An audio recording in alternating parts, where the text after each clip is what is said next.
Bonjour, je suis Claudine, psychologue, et dans ce podcast, j'explore avec vous une question assez peu abordée. Depuis quel lieu en nous vivons-nous réellement notre vie ?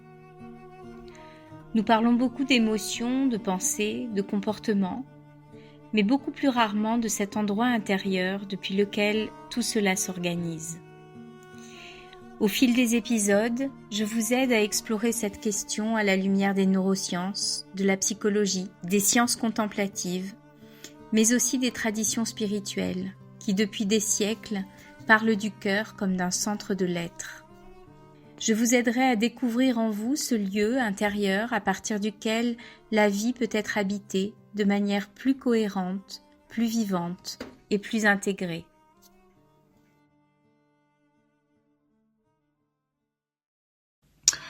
Alors dans les épisodes précédents, nous avons vu que notre vie est très largement occupée par notre activité mentale, que notre système nerveux, il est très souvent mobilisé par des logiques de vigilance et qu'il y a de très nombreux comportements qui fonctionnent sous forme d'automatisme. Et aussi nous avons vu le fait que cette manière de fonctionner peut produire une fatigue intérieure, une sorte de dispersion, de sentiment d'être éloigné de soi-même et de ne plus vraiment habiter ce que nous vivons. Et puis, il y a aussi la manière dont nous nous adaptons en permanence, souvent sans nous en rendre compte, en ajustant nos comportements, en ajustant nos réactions et nos décisions. Et donc, c'est ce dont je voulais vous parler aujourd'hui. Si on regarde bien, tous ces mouvements, ils ont un point commun, c'est qu'ils participent à une même dynamique, qui est celle de tenter de maîtriser ce qui se passe en nous, ou ce qui se passe à l'extérieur de nous. Du coup, s'impose assez naturellement cette question, qui est de savoir en quoi cette tendance au contrôle peut être potentiellement problématique. Donc si on prend un moment pour observer notre manière de fonctionner, on va pouvoir remarquer quelque chose qui est assez constant chez la plupart d'entre nous. Et c'est qu'il y a en arrière-plan une forme d'activité qui est orientée vers la maîtrise ou en tout cas le contrôle. On va chercher à anticiper ce qui va se passer. On va chercher à maîtriser, à ajuster, à corriger, à inhiber certaines parties de soi pour pouvoir contrôler, améliorer les choses, s'améliorer soi-même. Et donc tout ça, ça se passe soit intérieurement ou bien par rapport aux situations extérieures à nous. Et de ce point de vue, on peut totalement légitimer cette manière de faire parce que contrôler, c'est optimiser les choses. Mais si on regarde de plus près, on peut se rendre compte que tout ça n'est pas vraiment neutre parce que ça s'accompagne d'une tension continuelle pour avoir prise sur les choses, pour pouvoir tenir les situations. Comme si au final on cherchait à les porter, comme si on en était responsable quelque part. En psychologie, c'est quelque chose qui est bien connu.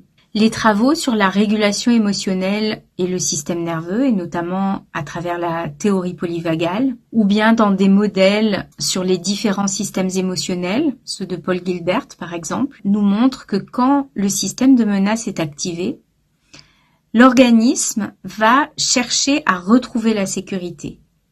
C'est comme une forme d'homéostasie finalement, le retour à l'équilibre. Et pour ça, on va mobiliser des stratégies, dont le contrôle qui en fait partie. Parce que le contrôle, ça permet toujours de réduire l'incertitude, d'anticiper des problèmes, de donner une impression de stabilité. Et le discours interne qui correspond, c'est je devrais pas ressentir ça, je dois me calmer, je dois gérer mes émotions, je dois gérer une situation. Mais ce qu'il faut bien voir, c'est que cette stratégie, elle est en réalité déclenchée automatiquement. Elle ne relève pas d'un choix conscient. C'est pas une stratégie voulue, délibérée, consciente. C'est plutôt un automatisme qui s'impose à nous comme une manière de fonctionner. Mais à l'inverse de l'anxiété, par exemple, le contrôle, c'est quelque chose qui se présente à nous plutôt comme un comportement qui est tout à fait pertinent, tout à fait fondé et qui est bien au point. On a même tendance à revendiquer que ça repose sur une manière d'être adulte, de savoir contrôler les choses, d'avoir une certaine maturité. Mais en réalité, je crois que c'est une manière de ne pas rencontrer directement ce qui est là. C'est une forme d'évitement, en fait, le contrôle. C'est une forme d'évitement de la réalité présente. Et ce qu'on cherche à éviter, ce sont nos expériences intérieures, en réalité. Ce sont des émotions qui pourraient nous traverser, des sensations qu'il n'est pas confortable de ressentir, des états qu'on n'a pas envie d'accueillir en soi. Et tant que le contrôle est actif, il maintient une certaine distance. Il va structurer, il va filtrer, il va canaliser. Et en plus, il nous permet de faire tout ça avec une justification totalement légitime, qui est, encore une fois, celle que nous sommes adultes, responsables, matures dans notre manière de fonctionner. Et donc, en général, le contrôle, c'est quelque chose dont nous nous rendons compte quand il devient vraiment très problématique. Et donc, à ce moment-là, on peut parfois accepter l'idée qu'on doit lâcher prise. Et il devient vraiment problématique, généralement, quand il crée des clashs, quand il crée des problèmes avec les autres. Mais il y a énormément de cas de figure où le contrôle reste quelque chose d'assez subtil, avec quoi on s'accommode tout seul, et qui nous permet d'éviter tout un tas de choses. Et derrière cet évitement, eh bien, il y a une peur qui est assez simple et fondamentale, qui est la peur de ne plus avoir de point d'appui intérieur. Comme si sans cette manière d'être, sans cette manière de contrôler les choses, eh bien, c'est comme si sans ça, on ne savait plus comment être.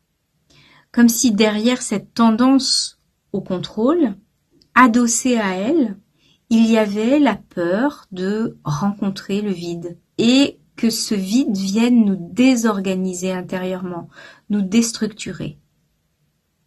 Donc évidemment, c'est une peur inconsciente qui se manifeste plutôt comme une nécessité, à savoir, il faut que je garde la main, il faut que je tienne les choses, il faut que je contrôle les choses. C'est comme ça qu'on le vit en réalité. On n'a pas conscience de cette peur fondamentale. Elle est en dessous. Et quand on regarde les traditions spirituelles, on se rend compte que cette expérience n'est pas nouvelle et qu'il en est question. Par exemple, dans le soufisme, on parle d'une tendance du nafs, c'est-à-dire de l'ego, du moi conditionné, qui cherche toujours à maîtriser le cours de la vie. Et cette volonté de l'ego, elle est décrite dans les traditions comme une contraction intérieure qui l'empêche de s'ouvrir à une dimension plus vaste de lui-même.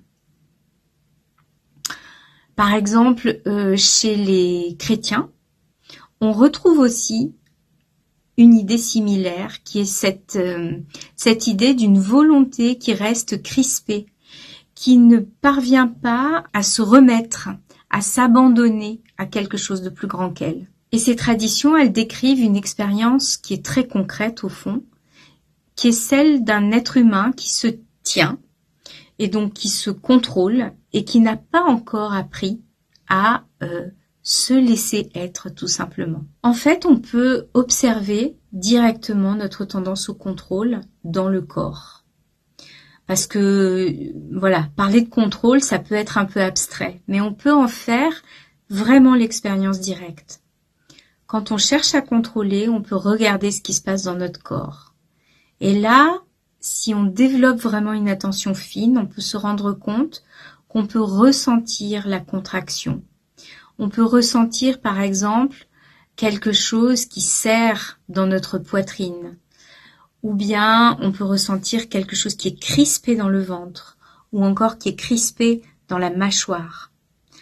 En tout cas, à tous les coups, il y a quelque chose qui se resserre. C'est le corps lui-même, le système nerveux tout entier qui participe à ce mouvement de maintien. Et si on relâche très légèrement cette tension qu'on ressent, qu'on le fait consciemment, en continuant à observer ce qui se passe dans le corps pendant qu'on relâche, eh bien là, on va pouvoir sentir que quelque chose d'autre apparaît, que quelque chose de plus ouvert est là, d'aussi plus incertain, qui ne sait pas quelle va être l'étape d'après, qui va être le pas d'après. Mais en observant ce qui se passe, on peut mesurer à quel point relâcher le contrôle, ça nous demande de basculer dans une autre manière de fonctionner. En fait, dans un autre paradigme qui est véritablement celui de la confiance. Donc peut-être au final que la question utile à se poser, ça n'est pas comment lâcher prise, mais plutôt quelque chose de plus concret, de plus opérationnel comme question, qui serait quelque chose comme est-ce que je peux commencer à voir ce mouvement de contrôle sans immédiatement y répondre? Est-ce que je peux sentir ce qui tient en moi, ce qui ne veut pas lâcher, sans essayer de chercher à le modifier? Et simplement amorcer le constat que dans le corps, on peut voir la trace de notre esprit qui contrôle, qui cherche à tenir les choses. Et dans cette observation, c'est là que quelque chose commence déjà à se transformer. Donc en conclusion, on cherche à contrôler en réalité, non pas parce que on est véritablement les adultes responsables qu'on se raconte qu'on est et qui savent comment faire les choses, mais plutôt on cherche à contrôler parce qu'on n'a pas encore appris à se tenir autrement que dans cette tension. On ne sait pas comment faire autrement, on ne sait pas comment être autrement.